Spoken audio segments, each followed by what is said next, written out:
The tears threatened to come again.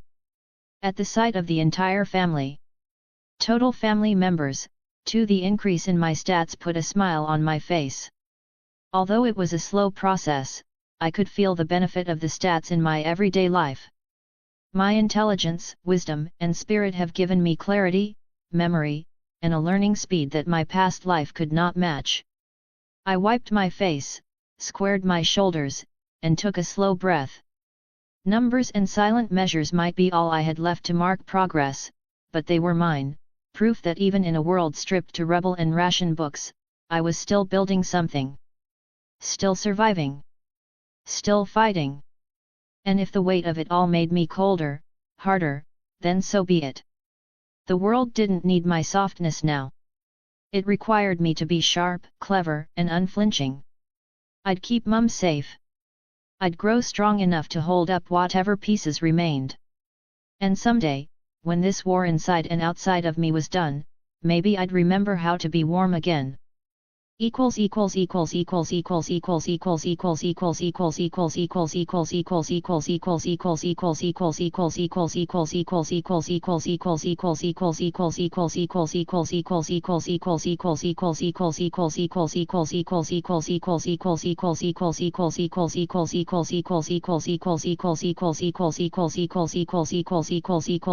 Hey, dear reader.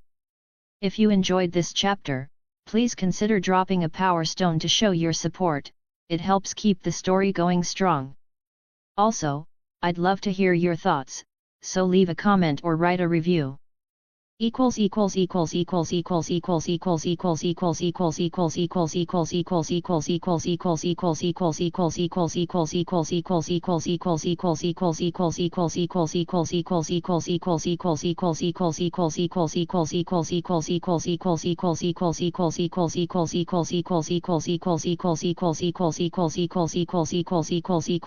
Hey, dear reader, for the main character's first task, I have the main idea of what I want to do, but I wasn't sure if any of you have any suggestions. If you do, please comment on it right here, and I'll see if they align with my idea or if I can incorporate one of your good ideas. The task is mentioned in Chapter 12 Foundations. Chapter 29, just enough to keep going. Life settled into a hard, narrow rhythm. Each day felt carved from the same cold stone, predictable in its demands, yet still somehow heavy on my shoulders. I wasn't sure when the days stopped feeling like mine and became something I owed the world. Mornings started early. Not because I liked them, I didn't, but because I had to be up before the cold settled too deep into the walls. I dressed in silence, slipping into my patched trousers and the jumper with the elbow worn thin. The floorboards groaned beneath me as if protesting that someone so small was carrying so much weight. The kitchen was always cold. The kind of cold that made your teeth ache if you breathed too deeply. I'd coax the stove back to life with coal I'd rationed from the night before, blowing gently on the embers like I was whispering secrets to them. I always hoped they'd listen. Breakfast was quite a work: thin porridge if we had oats, toast from bread. When I was lucky, there'd be a smudge of jam, carefully scraped from the jar's corners. Mum would only eat if I did first. She'd watch me like I was the sun climbing over her horizon, like maybe if I kept rising, she could too. Widows aren't rare these days. The war keeps cutting men from the city like weeds, but that doesn't mean it's any kinder to them. There's no special ration card for grief. No warm loaf set aside for a house left hollow. Mum's tried to hide how thin the envelopes are now. Tried to hide how each trip to the market leaves her palms trembling from the maths of it all. Chores followed. Always chores. I swept the ash, boiled water, checked on the blackout curtains, and folded laundry before it ever wrinkled. I was learning to stay ahead of things, as if control over the little tasks could stop everything else from falling apart. I had started polishing the doorknobs, not because they needed it, but because I didn't know what else to do with my hands. Outside, I made my rounds. I fetched water for old Mr. Douglas, helped Mrs. Kemp hang frozen sheets stiff as cardboard, and carried coal for Miss Vale, who still called me sweetheart even though my smiles had grown scarce. They gave me payment in whatever they could spare, soft apples, half-burned candles, buttons, or shillings wrapped in napkins. The war made everyone a little strange. Adults cried when no one was watching. Kids shouted too loudly in the streets, like they were trying to scare away silence. School was the most challenging part of the day, not because of the work, but because of the noise. The children called me names now. Tin boy. Some days, I almost admire how they giggle. How light they are. Then I feel something fold up inside me, neat and final. I decide it's simpler not to care. Easier to file down my edges so nothing sticks to me, not worry, not hurt, not even hope. At first, it was by accident. Now it's on purpose. Sometimes they pushed. I didn't push back. I just stood there, eyes open, watching. That unsettled them more than a fight would have. They didn't understand that I didn't have the room inside me for anger. Or fear. Or play. They were just plain annoying. The teachers tried their best. They spoke gently when I turned in work, gave me soft smiles that stretched too far. One of them once slipped a boiled sweet into my desk drawer. I stared at it before giving it to Mum. She needed these little things more than I did. Afternoons were spent with her when I could. I read aloud when she was awake, old poems and stories she already knew but never interrupted. Sometimes she'd close her eyes and hum while I read. I couldn't tell if she was listening or just drifting with the sound of my voice. By evening, I practiced sleight of hand, not for tricks, but for usefulness. Going off of vague memories of magic videos I saw in my past life. I had almost mastered the coin vanish, the palm pass. Not for performance. For survival. If it came to it, I'd be ready. I hadn't stolen yet, not really. A few things, maybe, small ones. A candle stub from the supply shed. A loose potato no one seemed to want. I've been using my system a lot more since I became the only responsible one in the house. It has come in handy for stealing minor things when no one is looking. Also, I've been using the system inventory to store objects. Primarily for food, the system stops time within the inventory, so I've been using it to prevent things from going bad. At night, I'd tuck Mum in gently, smoothing the quilt the way she used to for me. I'd brush back her hair, sometimes braid it if she was too tired. She didn't speak much in the evenings, but she always squeezed my hand, like I was her anchor. After I walk into the living room, I sit in Grandad's chair. I'd lower my, formerly his, flat cap over my eyes. Sometimes, lying awake, I try to remember how it felt to be warm just from laughter. To race Luca down the lane and taste joy like honey. I can't quite summon it. It's like trying to cup water in your hands, it leaks out faster the tighter you squeeze. And I wonder if that's what growing up means, letting go of softness until there's nothing left but hard, hungry edges. I've done it once before, but I never truly grew up. I think about a lot of things. About what to do next, how I was going to make this work. I run the numbers in my head, coins left in the tin, how long the flour might stretch if I water the dough. I think about whose pockets hang loose at the market. Who looks distracted. If Mum would even make it through this. Why I was given a second chance, just to watch my new family die around me. Sometimes I'd think about what Papa and Nano's last moments were like, how they felt, how they were and how they died. I close my eyes and force my mind to drift somewhere far off, to trenches and a man. I wonder if he felt any of this weight, if he fought becoming cruel the way I do. POV switch, Leonardo Russo. The cold gets into your joints out here.